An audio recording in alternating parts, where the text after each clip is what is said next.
El 15 de julio de 1999, en la apacible comuna de Any, en Alta Saboya, la pequeña Manon Beaumont, de 7 años, desaparece misteriosamente del jardín familiar mientras jugaba sola una tarde de verano. A pesar de una investigación exhaustiva llevada a cabo por la gendarmería, no se encontró ningún rastro de la niña durante 7 largos años. Luego, en abril de 2006, su padre, Olivier Beaumont, hizo un descubrimiento inquietante en ese mismo jardín. Una muñeca enterrada que contenía un mensaje que cambiaría para siempre su percepción de esta desaparición. Lo que descubrió en esa muñeca revelaría una verdad tan perturbadora que cuestionaría todo lo que creía saber sobre las personas más cercanas a su familia. ¿Cómo puede una niña desaparecer sin dejar rastro en un jardín cercado? Y, sobre todo, ¿qué contenía exactamente esa muñeca que transformó la desesperación de un padre en terror absoluto? Antes de continuar con esta perturbadora historia, si aprecias los casos misteriosos reales como este, suscríbete al canal y activa las notificaciones para no perderte ningún caso nuevo. Ahora, descubramos cómo empezó todo. Any, apodada la Venecia de los Alpes, es una ciudad de casi 50.000 habitantes, situada a orillas del lago del mismo nombre, en el departamento de Alta Saboya. En 1989, esta apacible comuna gozaba de una reputación de tranquilidad y seguridad que atraía a muchas familias. Las calles bordeadas de casas tradicionales saboyanas, con sus balcones florecidos y tejados de pizarra, ofrecían un entorno de vida idílico donde era agradable criar niños. Olivier Beaumont, entonces de 34 años, trabajaba como técnico en una empresa de mantenimiento industrial de Any-le-Vieux. Era un hombre discreto, meticuloso en su trabajo, que había crecido en la región y conocía prácticamente todos los rincones de la ciudad. Su esposa Claire, 2 años menor que él, ocupaba un puesto de asistente administrativa en una escuela primaria del centro de la ciudad. La pareja se instaló en 1991 en una casa adosada típicamente saboyana, situada en el barrio residencial de Les Marquisas, no lejos del lago. Su única hija, Manon, nacida el 3 de marzo de 1992, era una niña alegre con cabello castaño claro y ojos verdes brillantes. Asistía a la escuela primaria del barrio donde trabajaba su madre y se distinguía por su curiosidad natural y su gusto por los juegos solitarios en el jardín familiar. Manon adoraba especialmente jugar con sus muñecas bajo el gran tilo que daba sombra a una parte de su terreno de 600 metros cuadrados. La propiedad de los Beaumont, adquirida gracias a un préstamo a 20 años, incluía una casa de 120 metros cuadrados en 2 niveles, rodeada por un jardín cerrado con un seto de tuya y un portón de hierro forjado hacia la calle. El terreno, ligeramente inclinado hacia el fondo, estaba acondicionado con un césped central, algunos macizos de flores que Claire cuidaba con pasión, al fondo, un pequeño cobertizo de jardín donde Olivier guardaba sus herramientas. En este entorno aparentemente seguro, Manon crecía bajo la atenta mirada de sus padres y de vecinos bien intencionados. Los Beaumont mantenían buenas relaciones con sus vecinos inmediatos. A la derecha de su propiedad, vivía Marcel Girard, un jubilado de 68 años, ex empleado del ayuntamiento de Any, viudo. Este hombre afable, siempre dispuesto a ayudar, había adquirido la costumbre de charlar por encima de la valla con Olivier durante sus trabajos de jardinería. A la izquierda residía la familia Dubost, Jean-Claude, empleado de la prefectura, su esposa Martine, auxiliar de enfermería, y sus 2 hijos adolescentes, Kevin y Julien. La hermana de Claire, Sophie Leclerc, también vivía en Any, en el barrio de Nobel. Esta mujer de 40 años, soltera y sin hijos, trabajaba como enfermera en el hospital de Any. Mantenía una relación muy estrecha con su hermana y su sobrina, a quienes cuidaba regularmente los miércoles por la tarde y durante las vacaciones escolares. Sophie, de naturaleza protectora y algo posesiva, sentía un afecto especial por Manon, a quien consideraba un poco como la hija que nunca había tenido. En julio de 1999, la región experimentaba un verano particularmente caluroso y seco. Las temperaturas superaban regularmente los 30 grados, lo que incitaba a los habitantes a buscar el fresco cerca del lago o en la sombra de sus jardines. Para Manon, esas vacaciones de verano representaban un periodo de libertad total en el que podía pasar horas enteras jugando al aire libre, inventando historias con sus muñecas o explorando cada rincón del jardín familiar. El jueves 15 de julio de 1999 se presentaba como un día ordinario para la familia Beaumont. El termómetro ya marcaba 22 grados a las 8 de la mañana, presagiando un nuevo día caluroso. Claire preparaba el desayuno en la cocina que daba al jardín, mientras Olivier consultaba las previsiones meteorológicas en la radio. Manon, despierta desde hacía media hora, comía sus tostadas con mermelada observando por la ventana a los pájaros que picoteaban las migas que había dispersado el día anterior en el césped. A las 9:15, Olivier se fue a trabajar después de besar a su esposa y a su hija. Debía ir a una obra en Seinot para una intervención de mantenimiento en un sistema de ventilación industrial. Claire, de vacaciones escolares, planeaba una mañana tranquila en casa antes de ir de compras al supermercado local alrededor de las 2. Hacia las 10, Manon salió al jardín con su muñeca favorita, una Barbie de cabello rubio que había recibido para su 7º cumpleaños. Instaló su pequeña mesa de plástico rosa bajo el tilo y comenzó a jugar a la comidita con sus otras muñecas. Claire la vigilaba con un ojo desde la cocina donde recogía los platos del desayuno. Dado que el jardín estaba completamente cerrado y era visible desde las ventanas de la casa, esta vigilancia discreta formaba parte de la rutina familiar. A las 11:30, Marcel Girard asomó la cabeza por encima del seto divisorio para saludar a su joven vecina. La vio jugar tranquilamente bajo el árbol e intercambió unas palabras con ella sobre sus muñecas. Marcel notó que Manon parecía particularmente concentrada en su juego, arreglando meticulosamente el cabello de su Barbie. Esta conversación anodina sería uno de los últimos testimonios visuales de la niña. Hacia el mediodía, Claire llamó a Manon para almorzar. Al no obtener respuesta inmediata, se dirigió a la ventana de la cocina y vio a su hija, todavía sentada bajo el tilo. Manon, a la mesa, gritó desde la ventana abierta. La niña levantó la mano para indicar que había oído y comenzó a recoger sus juguetes. Claire regresó entonces a la cocina para finalizar la preparación de la comida, pasta con gruyère, el plato favorito de su hija. 5 minutos después, al ver que Manon aún no llegaba, Claire salió y la llamó de nuevo. Silencio total. Se dirigió al tilo y descubrió con asombro que la niña había desaparecido. Sus juguetes estaban esparcidos sobre la hierba como abandonados precipitadamente. La mesita rosa estaba volcada y la Barbie yacía en la hierba, con el cabello enredado. El corazón de Claire comenzó a latir violentamente. Revisó inmediatamente el jardín, llamando a Manon con todas sus fuerzas. Revisó el cobertizo del jardín, miró detrás de cada arbusto, exploró cada rincón donde su hija podría haberse escondido. Nada. El portón que daba a la calle estaba cerrado con llave, como siempre. La valla medía 1,7 metros de altura, demasiado alta para que una niña de 7 años pudiera escalarla sola. A las 1:20, después de 20 minutos de búsqueda frenética, Claire llamó a su marido desde el teléfono fijo de la cocina. Olivier, en plena intervención técnica, contestó su teléfono móvil con fastidio, pensando que era una llamada de rutina. Olivier, Manon ha desaparecido. No la encuentro por ninguna parte en el jardín, gritó Claire con la voz quebrada por la angustia. Las palabras golpearon a Olivier como un mazazo. Abandonó inmediatamente su trabajo y corrió hacia su coche, explicando brevemente la situación a su jefe de equipo.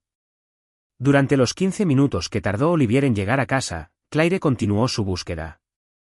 Llamó a la puerta de los vecinos, interrogó a Marcel Girard, quien confirmó haber visto a Manon alrededor de las 11:30, perfectamente tranquila bajo su árbol. Los vecinos de la izquierda, los Dubost, no estaban presentes, se habían ido de excursión familiar por el día. Claire recorrió las calles del barrio gritando el nombre de su hija, preguntando a los pocos transeúntes que encontraba. Olivier llegó a las 1 en punto, con el rostro lívido. Encontró a su esposa en estado de pánico total, sentada en los escalones del porche, con el teléfono en la mano. Juntos, registraron minuciosamente el jardín, y luego la casa de la bodega al desván. Olivier examinó la valla centímetro a centímetro, buscando un pasaje, una brecha, cualquier cosa que pudiera explicar la desaparición de su hija. A las 2, después de agotar todas las posibilidades racionales, Olivier marcó el número de la gendarmería de Annie. El suboficial de servicio, acostumbrado a los informes de niños temporalmente perdidos, tomó nota de la llamada con un profesionalismo teñido de rutina. Sin embargo, cuando Olivier precisó que su hija de 7 años había desaparecido de un jardín completamente cerrado en menos de 15 minutos, el tono de su interlocutor cambió radicalmente. El suboficial Laurent Morel, de 45 años, un experimentado investigador de la Brigada de Investigación de Annie, llegó al lugar a las 2:30 acompañado por 2 gendarmes. Era un hombre de campo, meticuloso y respetado por sus colegas, que ya había tratado varios casos de desaparición de niños en la región. Inmediatamente interrogó a los padres, tomando nota de cada detalle, de cada horario, de cada elemento susceptible de esclarecer esta misteriosa desaparición. Las primeras constataciones de Morel eran inquietantes. El jardín no presentaba ningún signo de allanamiento, ninguna huella de lucha. Los juguetes de Manon estaban esparcidos de manera extraña, como si la hubieran interrumpido bruscamente en su juego, pero sin violencia aparente. Más inquietante aún, los vecinos no habían oído ningún grito, a pesar de que las propiedades estaban cerca unas de otras y las ventanas estaban abiertas debido al calor. Desde las 15 horas, se estableció un perímetro de seguridad y las búsquedas se intensificaron. Un equipo canino de Chambéry fue enviado al lugar, pero los perros perdieron el rastro de Manon a la altura del portón de entrada, como si simplemente hubiera dejado de existir en ese punto exacto. Esta desaparición a plena luz del día en un entorno seguro desafiaba toda lógica y marcó el inicio de una investigación que sacudiría a la tranquila comuna de Annie. Las primeras semanas que siguieron a la desaparición de Manon transformaron radicalmente la vida de la familia Beaumont y de todo el barrio de Les Marquisas. La búsqueda movilizó medios considerables, gendarmes, bomberos, voluntarios de protección civil, habitantes del barrio. Cada arbusto, cada curso de agua, cada edificio abandonado en un radio de 20 kilómetros fue registrado metódicamente. Los medios locales se hicieron eco del caso, difundiendo la foto de Manon y el llamamiento a testigos lanzado por sus padres. Olivier dejó de trabajar durante 3 semanas, incapaz de concentrarse en otra cosa que no fuera la búsqueda de su hija. Recorría las calles de Annie desde el amanecer hasta el anochecer, interrogando a los transeúntes, pegando carteles en todos los soportes disponibles. Claire, por su parte, se hundió en un estado de postración inquietante. Se negaba a salir de casa, persuadida de que Manon regresaría y de que ella debía estar allí para recibirla. Pasaba sus días sentada cerca de la ventana de la cocina, escudriñando el jardín donde su hija había desaparecido. Sophie Leclerc, la hermana de Claire, se instaló temporalmente en casa de los Beaumont para apoyar a su hermana. Enfermera experimentada, reconoció inmediatamente los signos de una depresión incipiente en Claire. Sophie organizaba las comidas, gestionaba las llamadas telefónicas incesantes de periodistas y curiosos, filtraba las visitas. Su dedicación impresionó a los investigadores, quienes notaron su presencia constante y su apego visceral a la familia. La investigación reveló rápidamente que Manon no tenía ninguna razón para fugarse. Niña realizada, buena estudiante, nunca había manifestado el menor trastorno de comportamiento. Los testimonios unánimes la describían como una niña alegre, cercana a sus padres, sin conflicto familiar aparente. Esta ausencia de motivación hacía que la hipótesis de la fuga fuera totalmente improbable. Las investigaciones se concentraron entonces en la hipótesis de un secuestro. Todos los delincuentes sexuales fichados de la región fueron interrogados y sus coartadas verificadas. Los empleados de los servicios municipales, los repartidores, todos aquellos que tenían razones legítimas para circular por el barrio ese día, fueron objeto de una investigación exhaustiva. Ninguna pista condujo a un elemento concreto. Marcel Girard, el vecino jubilado, se convirtió a su pesar en un testigo clave. Su testimonio era crucial porque fue la última persona en ver a Manon con vida.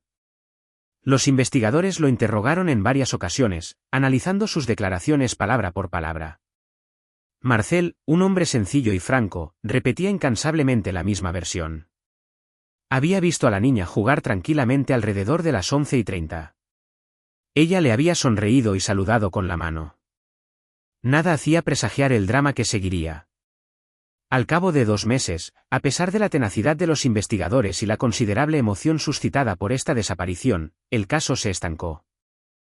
Ningún testigo fiable se había presentado, ninguna petición de rescate había llegado a los padres, ningún indicio tangible había sido descubierto. El suboficial Morel, a pesar de su reputación de tenacidad, tuvo que rendirse a la evidencia. Sin nuevos elementos, la investigación se estancaba. El inicio del curso escolar en septiembre de 1999 constituyó una prueba adicional para Claire. Volvió a su trabajo en la escuela primaria, pero la vista de los niños de la edad de Manon le resultaba insoportable. Sus colegas intentaban apoyarla, pero su compasión, por sincera que fuera, reavivaba constantemente su dolor. Claire finalmente solicitó un traslado a una institución administrativa para no tener que enfrentarse diariamente al recuerdo de su pérdida. Olivier, por su parte, volvió al trabajo por necesidad financiera, pero su comportamiento cambió radicalmente. Este hombre, antaño sociable, se volvió taciturno, evitaba las conversaciones personales, se concentraba exclusivamente en sus tareas técnicas. Sus colegas notaban que se negaba sistemáticamente a las invitaciones, rechazaba todos los eventos sociales. Su vida se resumía ahora al trabajo y a las investigaciones privadas que continuaba llevando a cabo por las noches y los fines de semana. La pareja atravesaba una profunda crisis conyugal. El dolor, en lugar de acercarlos, abría una brecha entre ellos. Claire reprochaba inconscientemente a Olivier no haber estado presente ese día, mientras que Olivier soportaba mal el estado depresivo de su esposa, que a veces juzgaba excesivo. Sus escasas conversaciones giraban únicamente en torno a Manon, creando una atmósfera pesada que envenenaba su día a día. Así transcurrieron 2 años, marcados por la esperanza que se desvanecía progresivamente. Las llamadas de testigos se hacían más escasas. Las pistas falsas se agotaban una a una. En 2001, el caso fue objeto de un reportaje televisivo en el programa Testigo número 1 de France 1, reavivando momentáneamente la atención mediática. Varias decenas de llamadas llegaron al centro de llamadas, pero ninguna aportó información explotable. En 2003, 4 años después de la desaparición, Claire finalmente aceptó seguir una terapia psicológica. El psiquiatra que la atendía diagnosticó un trastorno de estrés postraumático complejo. Claire desarrolló agorafobia, lo que la llevó a evitar todos los lugares públicos donde pudiera encontrarse con niños. Ya no soportaba los centros comerciales, los parques, las escuelas. Su universo se redujo progresivamente a su casa y a los pocos trayectos indispensables. Sophie Leclerc se convirtió en una presencia cada vez más importante en la vida de la pareja. Visitaba a su hermana varias veces por semana, la acompañaba en sus raras salidas, gestionaba parte de las tareas domésticas que Claire ya no podía asumir. Esta solicitud constante impresionó al entorno, pero también creó una dependencia emocional creciente. Claire ya no tomaba ninguna decisión importante sin consultar a su hermana. En 2004, 5 años después de los hechos, la investigación oficial fue archivada por falta de nuevos elementos. Esta decisión administrativa, aunque previsible, constituyó un nuevo trauma para los padres. Olivier se negó a aceptar este archivo y contrató a un detective privado, Jean-Marie Ferrand, un exgendarme reconvertido en investigaciones civiles. Esta gestión costó a la pareja casi 8.000 euros, ahorros difícilmente reunidos, pero no arrojó ningún resultado concluyente. El detective Ferrand reexaminó meticulosamente todos los elementos del expediente, retomó los interrogatorios de los testigos, analizó los testimonios desde un nuevo ángulo. Planteó la hipótesis de que Manon pudo haber sido víctima de un allegado, alguien lo suficientemente familiar como para que ella lo siguiera sin resistencia. Esta pista, ya explorada por los gendarmes, fue profundizada sin éxito. Todos los allegados de la familia tenían coartadas sólidas para el periodo crítico del 15 de julio. El sábado 8 de abril de 2006, casi 7 años después de la desaparición de Manon, Olivier Beaumont emprendió trabajos de reordenamiento de su jardín. El invierno particularmente riguroso de 2005 a 2006 había dañado varios arbustos que deseaba reemplazar. El tilo centenario, testigo silencioso del drama, había perdido una gran rama durante una tormenta en febrero, creando un espacio despejado que Claire deseaba transformar en un rosal. Olivier, ahora de 41 años, había envejecido físicamente de manera prematura. Su cabello se había encanecido. Su rostro llevaba los estigmas de esos años de angustia e insomnio. Trabajaba solo en el jardín, ya que Claire había desarrollado una aversión profunda por ese espacio que asociaba con su tragedia personal. Observaba desde lejos desde la ventana de la cocina, incapaz de acercarse al lugar donde su hija había desaparecido. Hacia las 3, Olivier cavaba un agujero para plantar un nuevo rosal en el lugar exacto donde Manon solía instalar su pequeña mesa de juego.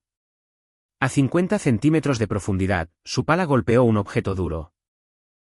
Pensando primero en una piedra o una raíz, apartó la tierra con las manos y descubrió con asombro una bolsa de plástico cuidadosamente envuelta y sellada herméticamente con cinta adhesiva. El corazón de Olivier se aceleró inmediatamente.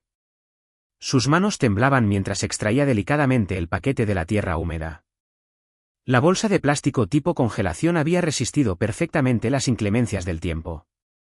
A través de la pared transparente, Olivier distinguió un objeto familiar que le heló la sangre, una muñeca de cabello rubio, idéntica a la Barbie preferida de Manon. Sin abrir la bolsa, Olivier se precipitó hacia la casa y llamó inmediatamente a Claire. He encontrado algo en el jardín, dijo simplemente, consciente de que esas palabras perturbarían el frágil equilibrio que su esposa había tardado años en construir. Claire bajó, con el rostro lívido, y reconoció instantáneamente la muñeca a través del plástico. Era exactamente el mismo modelo, en el mismo estado que aquel con el que Manon jugaba el día de su desaparición. Olivier llamó inmediatamente al suboficial Morel, ahora responsable de la Brigada Territorial de Annie. Aunque la investigación estaba oficialmente archivada, Morel aceptó trasladarse en la hora.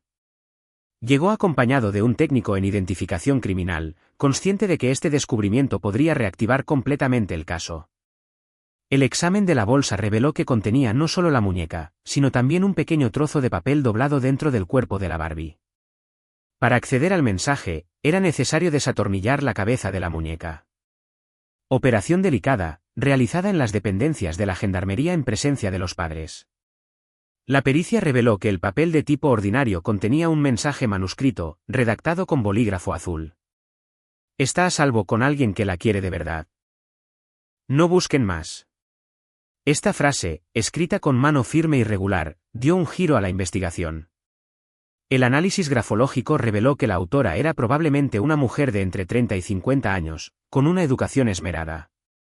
Más inquietante aún, la pericia reveló que la tinta del bolígrafo databa de aproximadamente 7 años, es decir, precisamente del periodo de la desaparición de Manon. El descubrimiento de la muñeca enterrada reactivó oficialmente la investigación. El suboficial Morel formó un nuevo equipo de investigación, consciente de que esta prueba podía finalmente revelar la verdad sobre la desaparición de Manon. El análisis del mensaje manuscrito se convirtió en la prioridad absoluta. Los expertos en grafología del Instituto de Investigación Criminal de la Gendarmería Nacional de Lyon fueron solicitados para una pericia profunda. El perfil revelado por el análisis grafológico era preciso e inquietante. La escritura mostraba una personalidad organizada, metódica, con un excelente autocontrol. La autora del mensaje no presentaba ningún signo de estrés o de precipitación al momento de la redacción. Más inquietante aún, ciertas características de la escritura sugerían que la persona tenía formación en el ámbito médico o paramédico, acostumbrada a redactar con precisión y claridad. Olivier y Claire fueron nuevamente interrogados extensamente.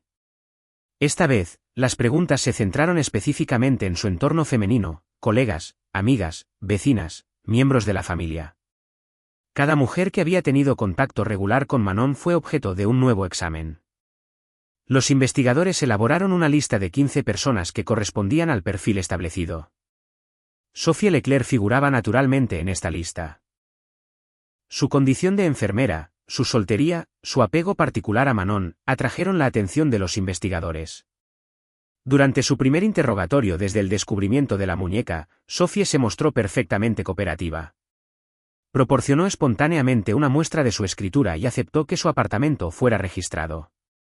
Su coartada para el 15 de julio de 1999 fue verificada de nuevo. Estaba de servicio en el hospital de Annie de las 8 a las 8, hecho confirmado por los horarios hospitalarios conservados en los archivos. Sin embargo, los investigadores descubrieron un elemento inquietante en el horario de Sophie. Los registros hospitalarios indicaban que había tomado una pausa para almorzar excepcionalmente larga ese día, de 11:45 a 2:15, es decir, 2 horas 30 minutos en lugar de la hora habitual. Interrogada sobre este punto, Sophie explicó que tenía una cita con su médico de cabecera para un control de rutina. Pero el facultativo en cuestión, el Dr. Alain Mercier, había fallecido en 2003 de un ataque cardíaco. Esta imposibilidad de verificar la coartada de Sophie durante el periodo crítico suscitó sospechas. Además, el análisis grafológico reveló similitudes inquietantes entre su escritura y la del mensaje encontrado en la muñeca. Aunque la pericia no era formalmente concluyente, los puntos de concordancia eran lo suficientemente numerosos como para justificar una profundización de la investigación. Las relaciones entre Sophie y su hermana Claire también fueron examinadas bajo una nueva luz. Los investigadores descubrieron que Sophie siempre había manifestado una forma de celos hacia su hermana. Claire, casada y madre, encarnaba todo lo que Sophie nunca había logrado obtener. Varios testimonios concordantes revelaron que Sophie a veces expresaba el deseo de tener una hija como Manon y que lamentaba amargamente no haber formado una familia. Marcel Girard, el vecino jubilado, fue interrogado de nuevo. Esta vez, los investigadores se interesaron por sus observaciones sobre Sophie Leclerc. Marcel confirmó que la hermana de Claire iba muy regularmente a casa de los Beaumont, a veces varias veces por semana. Recordó, en particular, que a menudo cuidaba a Manon los miércoles y durante las vacaciones escolares. Más interesante aún, Marcel reveló haber visto a Sophie en el barrio alrededor del mediodía del 15 de julio de 1999, un detalle que no había mencionado en los primeros interrogatorios. Confrontada con este testimonio, Sophie negó categóricamente haber estado presente en el barrio ese día. Mantuvo su versión. Después de su consulta médica ficticia, supuestamente había ido de compras al centro comercial Gran Epagni antes de regresar a casa. Sin embargo, no se pudo presentar ninguna prueba de estas compras, ya que el ticket de caja había desaparecido hacía mucho tiempo. La investigación también reveló que Sophie poseía una llave de la casa de los Beaumont desde 1995. Esta llave le había sido entregada para cuidar a Manon en ausencia de sus padres. Olivier confirmó que nunca le habían pedido a Sophie que la devolviera por confianza y por comodidad práctica. Esta información crucial cambió completamente la situación. Sophie tenía la posibilidad de acceder al jardín por la casa sin forzar la valla ni el portón. Los registros en el apartamento de Sophie, situado en un edificio reciente del barrio de Nobel, no revelaron nada incriminatorio. El apartamento de 80 metros cuadrados estaba impecablemente ordenado, decorado con gusto, sin ningún rastro de presencia infantil actual o pasada. Sin embargo, los investigadores descubrieron en un armario de la habitación varias fotos de Manon, muchas más de lo que justificaría un simple afecto de tía. Algunas de estas fotos habían sido tomadas sin su conocimiento durante salidas o actividades familiares. Más inquietante aún, Sophie guardaba en una caja de cartón varios dibujos hechos por Manon, mechones de su cabello cortados durante visitas a la peluquería e incluso pequeñas prendas que la niña había usado. Interrogada sobre sus recuerdos, Sophie explicó que Manon le daba espontáneamente sus dibujos y que Claire le había regalado su ropa que se le había quedado pequeña. Estas explicaciones, aunque plausibles, revelaron una obsesión inquietante. El análisis psicológico de Sophie, llevado a cabo por un experto judicial, reveló un perfil complejo. Esta mujer de 44 años presentaba rasgos de personalidad narcisista y una forma sublimada de instinto maternal insatisfecho. Su soltería prolongada, su ausencia de hijos, su inversión profesional en el cuidado de los demás, dibujaban el retrato de una mujer sufriendo, susceptible de desarrollar apegos excesivos. La pericia psiquiátrica concluyó que Sophie presentaba un síndrome de transferencia maternal patológica. Habría proyectado en Manon todos sus deseos de maternidad frustrados, desarrollando progresivamente una relación fusional con la niña. En este contexto psicológico, el secuestro podría interpretarse no como un acto criminal, sino como un gesto salvador destinado a proteger a la niña de un entorno considerado inadecuado. Paralelamente, los investigadores exploraron la pista de una posible complicidad. Como Sophie estaba de servicio en el hospital durante parte del día del 15 de julio, no pudo actuar sola. La hipótesis de un cómplice, alguien que habría llevado a Manon mientras Sophie estaba en el trabajo antes de confiársela posteriormente, fue seriamente considerada. El entorno personal y profesional de Sophie fue objeto de investigaciones exhaustivas.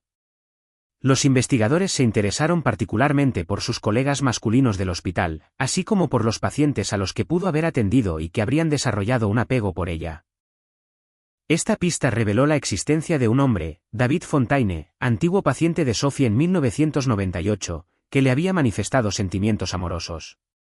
David Fontaine, de 38 años, divorciado y padre de 2 hijos a los que ya no veía, trabajaba como conductor repartidor para una empresa de transporte de Annie.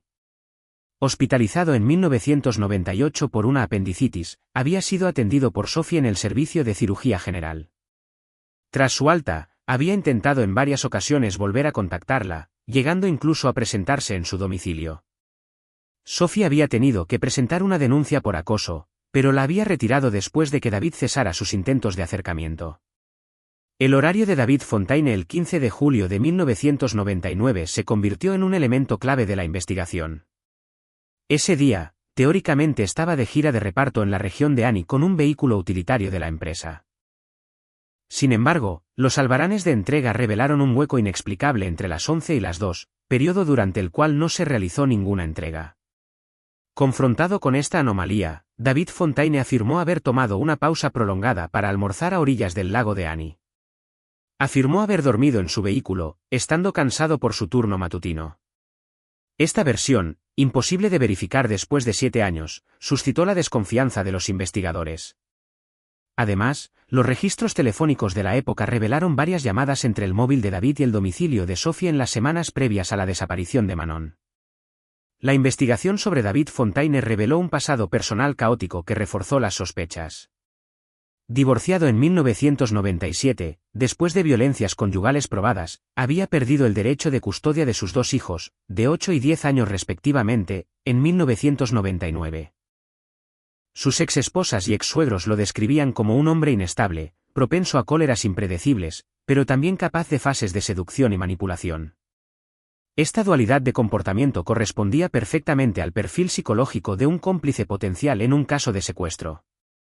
Los colegas de trabajo de David confirmaron que hablaba a menudo de Sophie Leclerc después de su hospitalización, describiéndola como la mujer ideal y expresando el arrepentimiento de no haber podido convencerla de que le diera una oportunidad.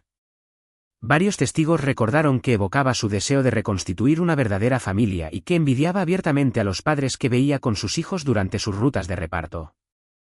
El análisis de las comunicaciones telefónicas entre Sophie y David reveló un patrón inquietante. Las llamadas, inicialmente espaciadas y breves, se volvieron más frecuentes y más largas a partir de junio de 1999.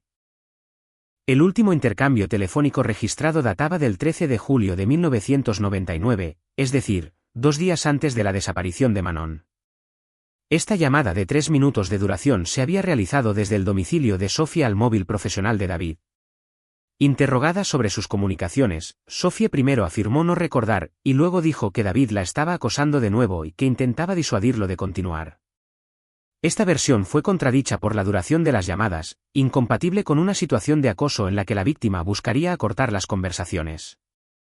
La pericia técnica incluso reveló que algunas llamadas habían sido iniciadas por la propia Sophie, invalidando completamente su versión defensiva. El suboficial Morel decidió entonces organizar un careo entre Sophie y David en presencia de sus respectivos abogados. Este procedimiento, rara vez utilizado después de tantos años, tenía como objetivo desestabilizar a los sospechosos y revelar posibles contradicciones en sus declaraciones. El careo tuvo lugar el 4 de mayo en las dependencias de la Gendarmería de Annie, exactamente un mes después del descubrimiento de la muñeca. David Fontaine llegó primero, acompañado de su abogado de oficio. Era un hombre de estatura media, con los rasgos marcados por el alcohol y las dificultades de la vida. Sus manos temblaban ligeramente, delatando un nerviosismo que intentaba disimular.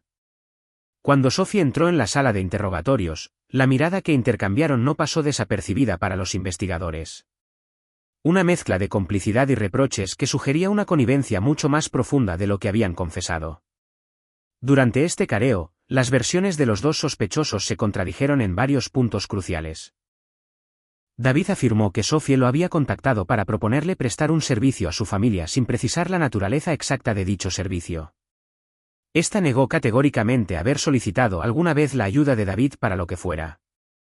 Esta contradicción importante impulsó a los investigadores a profundizar sus pesquisas sobre la naturaleza exacta de la relación entre ambos sospechosos.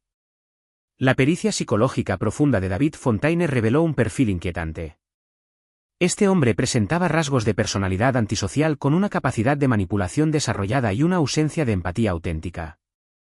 Más preocupante aún, el experto notó una fijación patológica en la reconstitución de un hogar familiar que podría haberlo impulsado a actos irracionales para satisfacer esta necesidad obsesiva.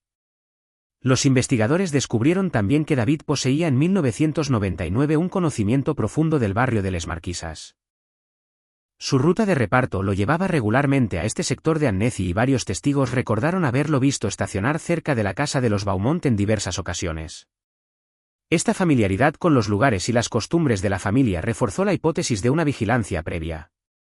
El análisis de los albaranes de entrega de David de las semanas anteriores al 15 de julio reveló un detalle inquietante. Había realizado varias entregas en calles adyacentes a las de los Beaumont, creando pretextos legítimos para observar a la familia y detectar los hábitos de Manon. Las fechas de estas entregas correspondían a los periodos en que Sophie visitaba a su hermana, sugiriendo una coordinación entre los 2 sospechosos. Paralelamente, la investigación financiera reveló que Sofía había realizado varios retiros de efectivo importantes en las semanas siguientes a la desaparición de Manon. Estos retiros, por un monto total de 6.000 francos, aproximadamente 900 euros, eran inusuales en comparación con sus hábitos bancarios. Interrogada sobre el uso de estas sumas, Sofía aludió a gastos personales que se negó a detallar más. David Fontaine también presentaba movimientos financieros sospechosos para el mismo periodo.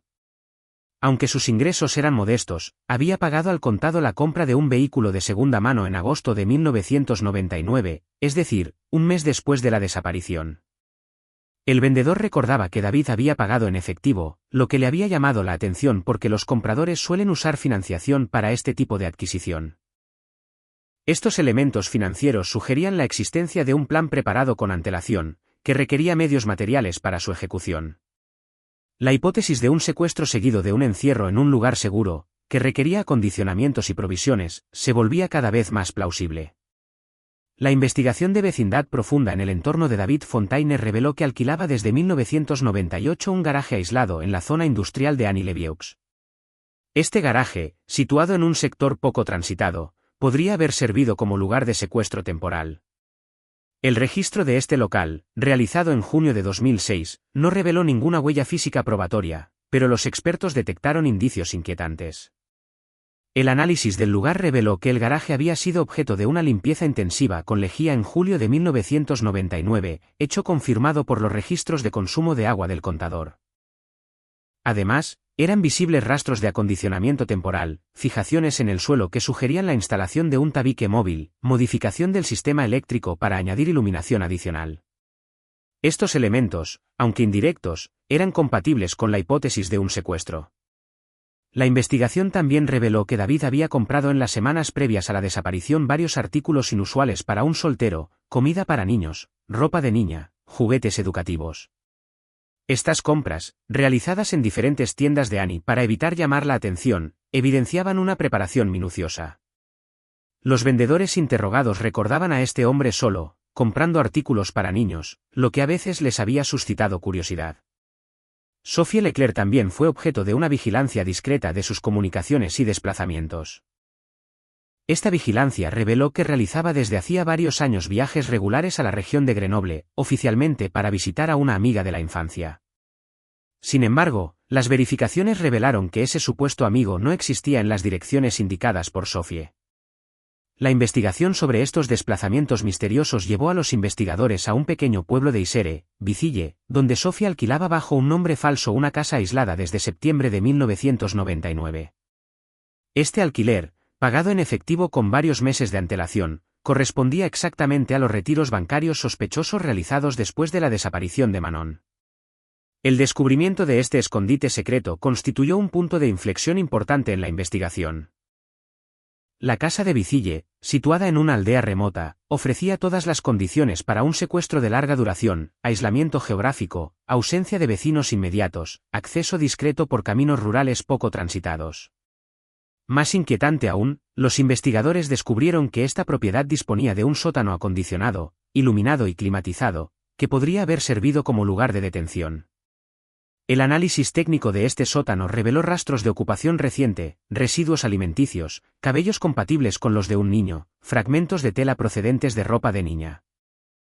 Aunque estos elementos no permitían una identificación formal, reforzaban considerablemente las sospechas que pesaban sobre Sophie y David.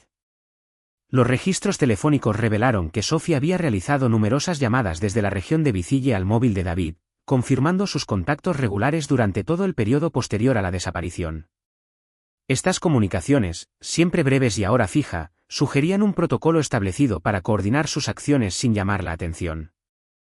La investigación de vecindad en Vitzille reveló que Sophie se hacía pasar por una madre soltera en convalecencia con su hija. Los pocos testigos que la vieron describían efectivamente la presencia esporádica de una niña de cabello castaño, siempre retraída y silenciosa. Esta descripción correspondía perfectamente con la descripción de Manon, reforzando la hipótesis de que la niña había sobrevivido a su secuestro y había estado secuestrada durante varios años. Las pruebas se acumulaban inexorablemente contra Sophie y David, pero aún faltaba el elemento decisivo que permitiera reconstruir con precisión el desarrollo de los hechos y, sobre todo, localizar a Manon si aún seguía viva.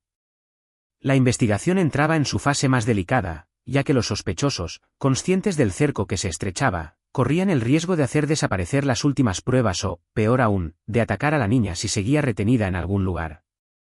El 19 de junio de 2006, 2 meses después del descubrimiento de la muñeca, el suboficial Morel tomó una decisión arriesgada pero necesaria: organizar un registro simultáneo en casa de Sophie Leclerc y en la casa de Vicille, al mismo tiempo que ponía a David Fontaine bajo custodia. Esta operación coordinada tenía como objetivo impedir cualquier comunicación entre los sospechosos y maximizar las posibilidades de descubrir pruebas decisivas. A las 6 de la mañana, Sophie fue detenida en su domicilio de Annie, mientras un equipo de gendarmes de Grenoble entraba en la casa de Vicille. David Fontaine fue arrestado en su lugar de trabajo en el momento en que iniciaba su turno. Esta sincronización perfecta impidió cualquier contacto entre los presuntos cómplices. El registro a fondo del apartamento de Sophie reveló elementos abrumadores cuidadosamente disimulados. En un doble fondo de su armario, los investigadores descubrieron un cuaderno manuscrito en el que Sophie había registrado día tras día la evolución de lo que ella llamaba el proyecto de rescate de Manon. Este documento, redactado de su puño y letra, constituía la confesión completa de su implicación en el secuestro. El cuaderno revelaba que Sophie había planeado el secuestro de Manon desde hacía varios meses, convencida de que su hermana Claire era una madre deficiente y de que ella misma podría ofrecer un mejor entorno a la niña. En su delirio, Sophie estaba persuadida de que estaba salvando a Manon de una familia disfuncional y de que le ofrecía el amor maternal que realmente merecía. Los escritos revelaban también el papel exacto de David Fontaine en esta tragedia. Sophie lo había manipulado prometiéndole que juntos formarían una verdadera familia con Manon. Había explotado su soledad y su deseo desesperado de paternidad para convertirlo en su cómplice. David, cegado por sus sentimientos por Sophie y su obsesión por reconstituir un hogar, había aceptado participar en lo que creía que era un rescate de la niña. El plan, tal como se describía en el cuaderno, revelaba una organización meticulosa y aterradora. El 15 de julio de 1999, Sophie había salido del hospital durante su prolongado descanso para el almuerzo, pretextando una cita médica ficticia. Se había dirigido a casa de su hermana usando su llave. Había esperado a que Claire estuviera ocupada en la cocina, y luego había llamado a Manon desde el jardín.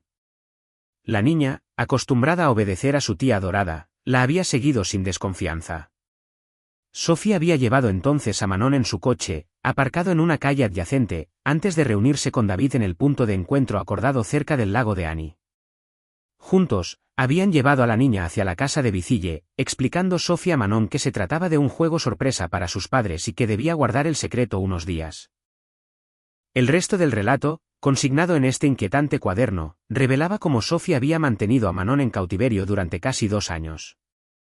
Visitaba regularmente la casa de Vicille, llevando comida, ropa y juguetes, desempeñando el papel de la madre amorosa que siempre había soñado ser.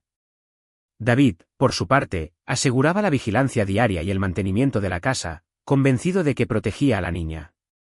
Pero el cuaderno también revelaba cómo esta situación aparentemente estable había desembocado en el horror.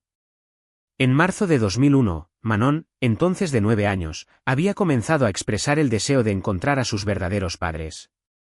Se negaba cada vez más a seguir el juego impuesto por Sophie y manifestaba signos inquietantes de rebelión. La niña, creciendo y más consciente de su situación, amenazaba con gritar para pedir ayuda durante los escasos pasos de transeúntes cerca de la casa. Ante esta resistencia creciente, Sophie había tomado una decisión dramática. El 15 de marzo de 2001, exactamente 2 años y 8 meses después del secuestro, había envenenado a Manon con una dosis masiva de sedantes robados del hospital. En su mente perturbada, si no podía mantener a Manon viva, nadie más debía verla. El cuaderno describía con una frialdad escalofriante cómo Sophie había enterrado el cuerpo de Manon en el pequeño cementerio del pueblo de Vicille, aprovechando sus conocimientos médicos para hacer desaparecer todo rastro del envenenamiento. Había elegido una concesión abandonada, cavando discretamente una fosa junto a una tumba centenaria de la que nadie se ocupaba ya.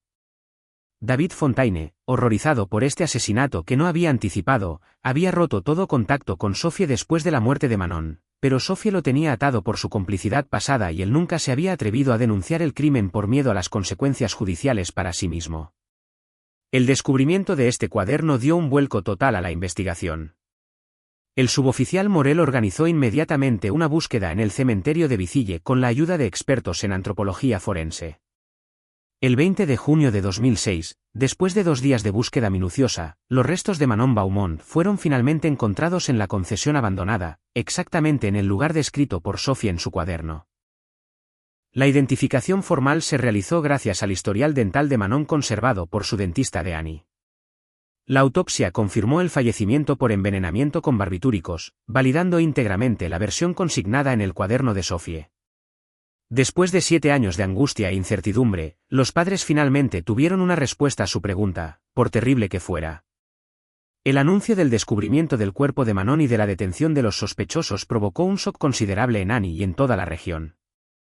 Los medios nacionales se hicieron eco de este caso que revelaba el lado oscuro de las relaciones familiares y la capacidad de manipulación de personas aparentemente intachables.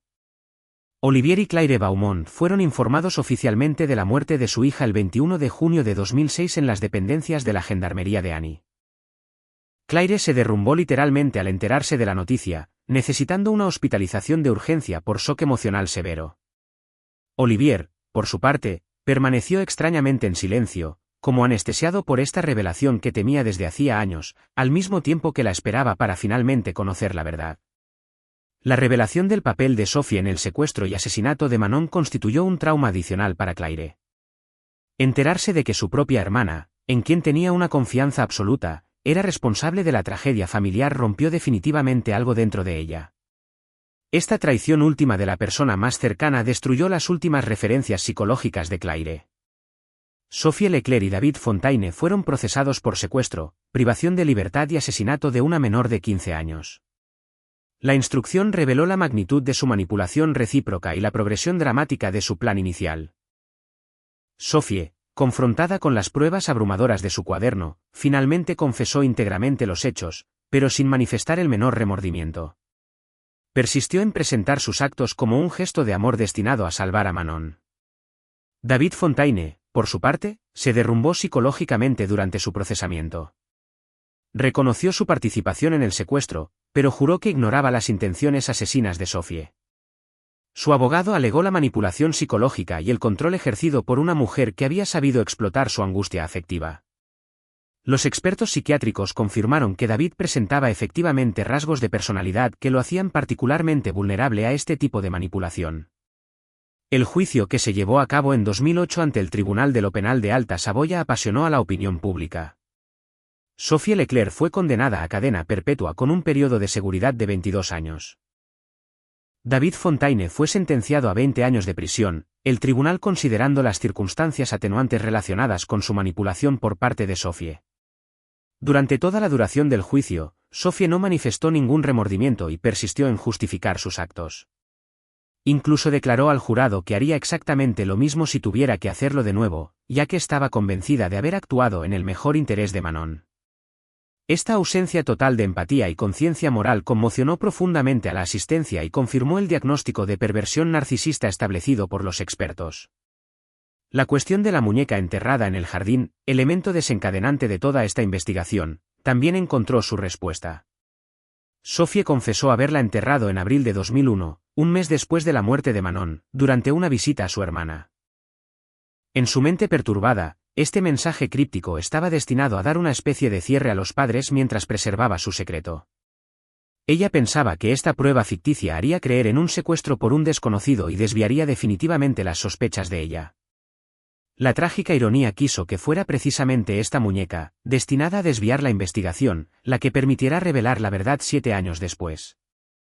Si Olivier no hubiera emprendido sus trabajos de jardinería en abril de 2006, si su pala no hubiera golpeado esa bolsa de plástico en ese lugar exacto, Sophie y David probablemente se habrían llevado su secreto a la tumba. El funeral de Manon Beaumont finalmente tuvo lugar el 15 de julio de 2006, exactamente 7 años después de su desaparición. Esta coincidencia temporal, deseada por sus padres, marcó simbólicamente el fin de una espera insoportable y el comienzo de un duelo finalmente posible. Toda la comuna de Annie se movilizó para rendir homenaje a esta niña cuya desaparición había marcado las mentes. Claire Beaumont nunca se recuperaría completamente de esta doble tragedia, la pérdida de su hija y la traición de su hermana. Se hundió en una depresión profunda que requirió varios años de tratamiento psiquiátrico. Su matrimonio con Olivier no sobrevivió a esta prueba adicional. Se divorciaron en 2009, incapaces de superar juntos el peso de esta tragedia. Olivier, por su parte, abandonó definitivamente a Annie después del juicio. Ya no soportaba vivir en esa ciudad donde cada calle, cada lugar le recordaba a su hija desaparecida. Se instaló en la región parisina, cambió de profesión, intentó reconstruir su vida lejos de todos sus dolorosos recuerdos. Conservó preciosamente la muñeca encontrada en su jardín, último rastro tangible de la investigación que había revelado la verdad sobre el destino de Manon. Reveló que las tragedias más terribles pueden esconderse detrás de las fachadas más respetables y que la confianza depositada en los allegados a veces puede ser la ingenuidad más peligrosa.